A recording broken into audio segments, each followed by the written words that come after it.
Let's kick off our opening drive, brought to you by Chevy. This is our first down. Zion Young's great combination of size, length, power, production. First team SEC last year. Boatload of tackles for losses. Can get to the quarterback. Over the last 11 seasons, guys, they've had 3 seasons where they've had a defender with double-digit sacks, 10 sacks. And when you think about all the money that they've spent in free agency for pass rushers and all the draft capital that they've bundled to go out and trade for pass rushers that they've then had to pay a lot of money to, that's really underwhelming. It's an area of the defense that needs to get better. That was Brad Biggs of the Chicago Tribune on the Mully and Haugh show earlier this morning. Clay, you've talked about Zion Young a lot on this show. Is that somebody that you'd be fired up over if the Bears pick him at 25? Well, Biggsy mentioned that the Bears haven't had a guy that got 10 sacks in a number of years. First off, Zion Young isn't that guy. He had 6 sacks last year at Missouri. I loved what I saw from him at the Senior Bowl. He's nasty. He's mean. He's got a motor. He's going to set an edge. He's 6'6", 33-inch arms. But what he's not? He's not explosive. 4'7", 540, a 30-inch vertical. You can barely slip a nickel under his feet when he jumps. He's got a broad jump of 9 feet. He's not an explosive player. He's physical, he's strong, he's tough. He's not a guy that's going to change the numbers and have protection slide towards him in pass rush. He's not going to change the numbers. He's not going to change your mood on draft night. This is not going to be somebody that gets the fan base excited about, okay, now we're here. But at the same time, this would be a safe pick because of where his floor is. And I think because of the predictable things about his play and his productivity. That said, I don't know that at this spot in the draft if he's somebody that would – you could maybe wait to get somebody of his similar caliber later in the second round if you either A, want to take a different position, or B, as Brad indicated, move up. That was the one thing that Brad Biggs said this morning. He had heard from another team about the Bears possibly moving up. The question is, what would they move up for?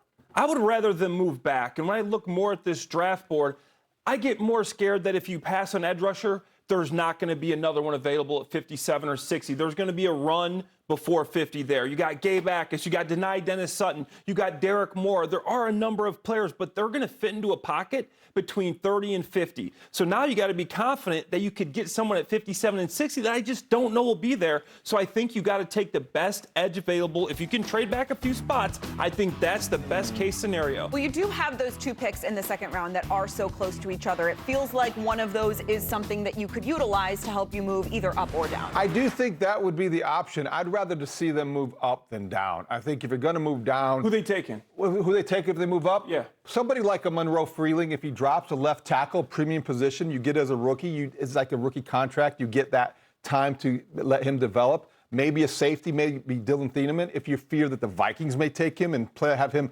replace Harrison Smith for the next 10 years. If you have somebody you're convicted about that we don't know of, but that's an example of the kind of thing you would do aggressively to move up. I'm not recommending it, but I would understand it. If there are 2 positions of need next to each other, say if you like an edge rusher and a safety, and they're almost the same, you got to realize the top of the edge rushing market is $50 million. Will Anderson just set that. The top of the safety market is $23 million. If you hit on an edge rusher, what you save for your franchise, you get them on a cost-controlled 5-year deal, is immaculate. You'll have so much extra money to spend. It is a good point, Clay. You make a lot of good ones. Let's go to our second down of this opening drive. Getting lost a little bit, guys, in all of this draft talk is that the Bears have picked up Darnell Wright's 5th-year option. The Bears starting right tackle is coming off of a career year. He was named second-team All-Pro. Guys, Ryan Poles said that they are working towards an extension with Darnell Wright. Is there anything in this planet, in this world, that could happen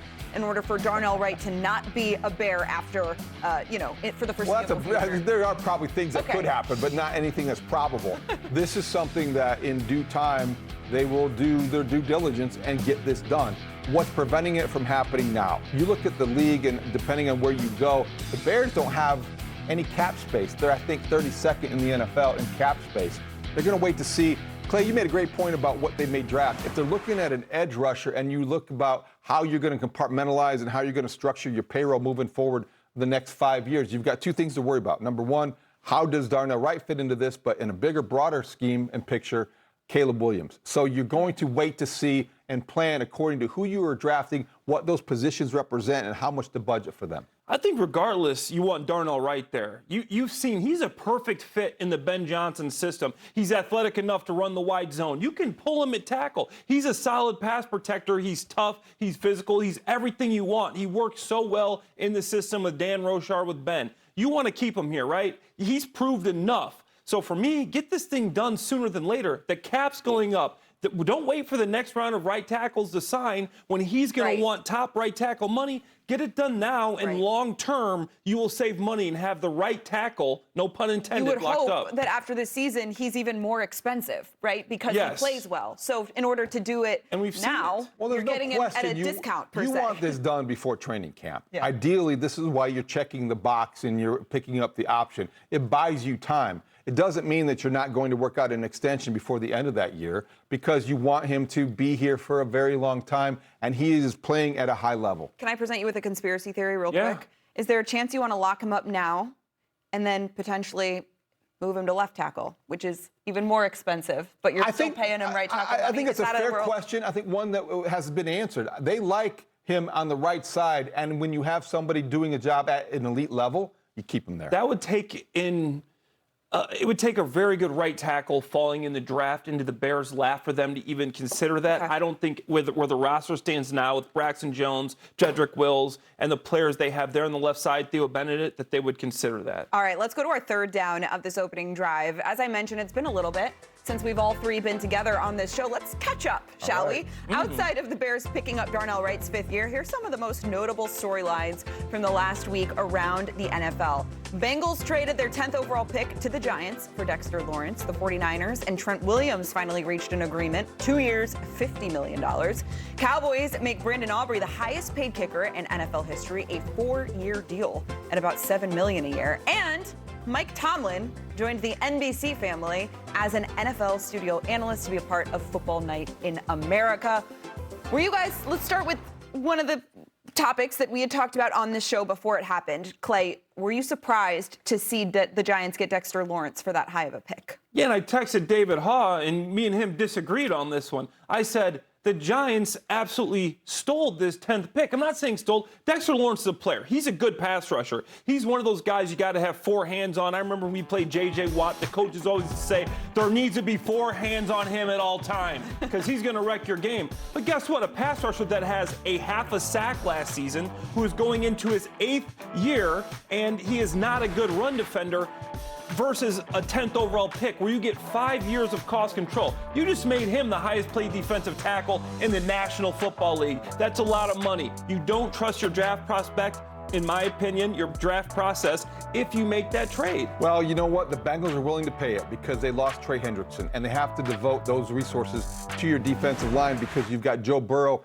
and the best wide receiving core on the other side that you cannot neglect any longer. And their D-line You've got to give them a chance to get to the Super Bowl. Because that was this is about. The Bengals, win now mode. The Giants, win later. John Harbaugh, first-time head coach with the Giants, first year of the development, his regime. They got the 5th pick. They've got the 10th pick. Smart for them, smarter for the Bengals. You wonder what message this also sends somebody like a Joe Burrow of, we are all in, we are committed to you, we want to win now, is exactly like what you said. Any of the other 3 stories, guys, quickly, that you found the most interesting? Trent Williams, I think 2 years, $50 million. That just shows you how important tackle is. Mike Tomlin. Love it. I can't wait. I know. This is such a media guy. I know. It's going to be fun. Sunday nights. Mike Tomlin on Sunday nights is going to be a blast. Okay, let's go to our 4th down, guys. This is big now.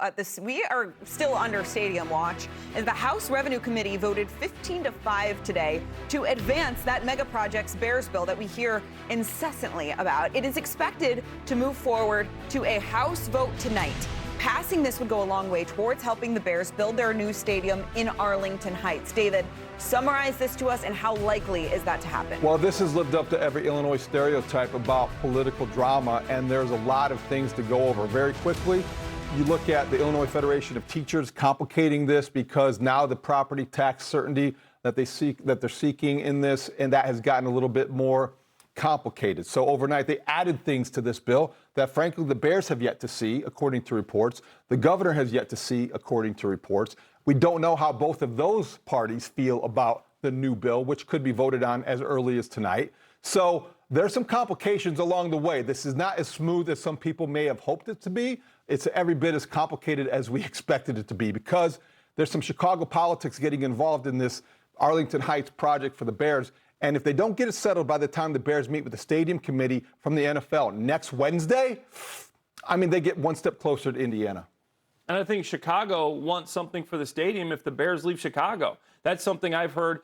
And I get the tax certainty part of this, but it's interesting. And the slower they are to do this, I think the more realistic Indiana becomes as an option. And I think that's something that nobody in Illinois wants. I also wonder if fans are almost becoming more understanding of the situation of why Indiana may make more sense because of how exhaustive this process has been with the state of Illinois. Possibly. And then there's those people who, if they move to Indiana, have vowed never to follow the Bears again. So you have to respect that part of the fan base as well.